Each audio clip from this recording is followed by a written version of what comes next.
In this video, I'm going to show you how to clear cache and cookies on iPhone's applications. That is quite simple and easy to do, so let's begin. You can clear cache from many of your applications, but the way you can clear cache may be different depending on the app.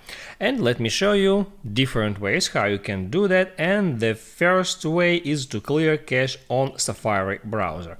To clear cache on Safari, you have to open up your settings, then scroll down until you find Safari, and here scroll down until you find clear history and website data. You can tap on that link and it will remove history, cookies and other browsing data after you press on clear history and data.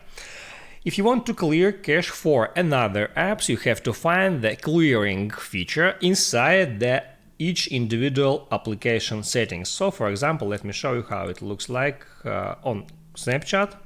I'll open up Snapchat, then I'll tap at profile picture, then gear icon, and now I can scroll down among these options until I find clear cache features. Here I can tap at clear cache. There are more than 5,000 megabytes of disk space is taken by cache, and all I have to do is hit right there, then confirm it, then wait until cache is being cleared, and then just tap OK to restart Snapchat application. I can open up it again, move right here, and there I got 260 megabytes. I can tap here again, tap clear to clear the rest of the cache.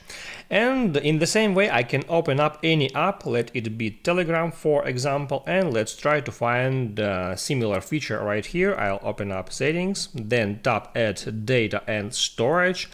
Then storage usage, and right here I can check that I got 12.9 GB of Telegram cache right here, that pretty much. And here also I can check which conversation is taking more cache space. I can clear it individually, just move to the left, just swipe left here and tap on clear, or you can clear all the cache by tapping here at clear Telegram cache feature, and from here you can select what types of media content you want to clear. You can select, for example, just photos, and then tap on clear. And in the same way you can find this clearing cache feature in some other applications. Just open up their settings and then try to find that feature. Write down in the comments below if it helps you, and don't forget to like and subscribe.